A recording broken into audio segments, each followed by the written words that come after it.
The house was quiet, except for the low hum of the TV in the living room. The evening stretched long, the air thick with a lingering warmth, the kind that made everything feel slower, heavier.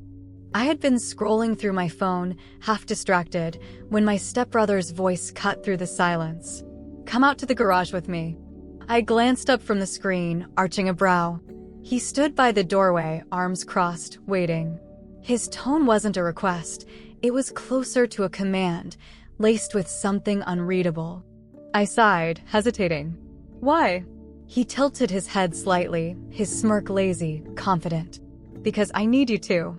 Something about the way he said it made my skin prickle. There was something unspoken behind his words, something lingering in the way he watched me, like he already knew the answer, like he was waiting for me to catch up. "What if I say no?" He didn't blink. "Then I'll just keep standing here until you do." The air between us stretched, thick with something I couldn't quite name. A silent challenge.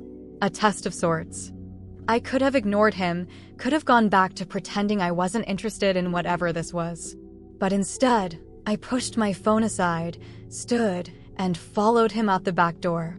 The cool night air wrapped around me as we stepped into the garage. It smelled of motor oil and old wood, of metal and dust, the scent of something forgotten yet familiar. The dim light flickered slightly, casting long shadows across the concrete floor. He leaned against the workbench, arms still folded, watching me like he was waiting for something. I crossed my arms, mirroring his stance. "All right, I'm here. Now what?" He didn't answer right away. Instead, he took a slow step forward, closing some of the distance between us. The garage suddenly felt smaller, the space between us thinner, like it wasn't meant to be there at all. "You're tense," he murmured. I swallowed, forcing a laugh. "And you're dramatic." His smirk deepened. "Am I?" Another step. Closer now. The garage door was shut, locking out the world, the faint sound of the wind outside barely reaching us. The exposed bulb overhead buzzed quietly, the light casting a glow over his sharp features, making his eyes seem darker, more intent. "You never listen, do you?" His voice was softer now, but there was an edge to it, something teasing, something deliberate. I raised a brow. "And what exactly am I supposed to be listening to?" He let out a quiet breath, shaking his head as if I had missed something obvious. "To yourself." The words lingered between us, heavy weighted. My fingers curled slightly at my sides, the heat between us undeniable now. I should have broken it, should have stepped back, made a joke, anything to lighten whatever this was. But I didn't. Instead, I let my eyes flicker to his mouth for just a second too long. Just enough for him to notice. His smirk faded, replaced by something quieter, something more dangerous. "See," he murmured. "You do hear it."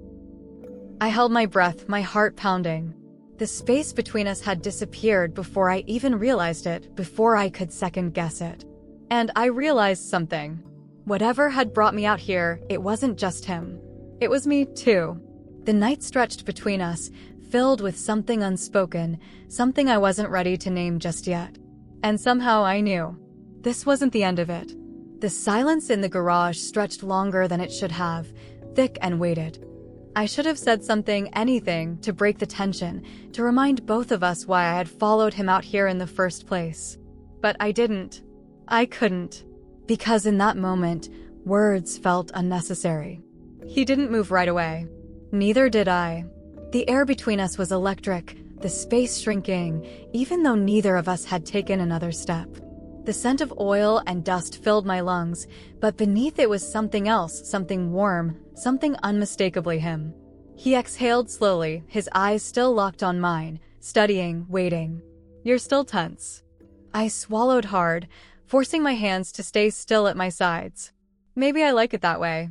His smirk returned, slow and knowing. "I don't think you do." The confidence in his voice sent another ripple through me, my pulse thrumming in response. My body betrayed me before my mind could catch up. I shifted slightly, the smallest movement, but enough for him to notice. Enough for him to close the remaining space between us. I felt the warmth of him before I felt his touch, his fingers grazing the inside of my wrist, light and deliberate. The smallest contact, yet it sent a shiver racing down my spine, my breath catching in my throat.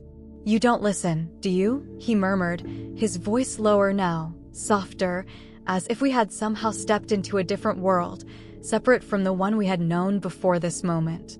"And what exactly am I supposed to be listening to?" I whispered back, though my voice didn't carry the same sharpness as before. It had softened, something hesitant slipping through. He tilted his head slightly, his fingers tracing a slow, barely there line along my forearm.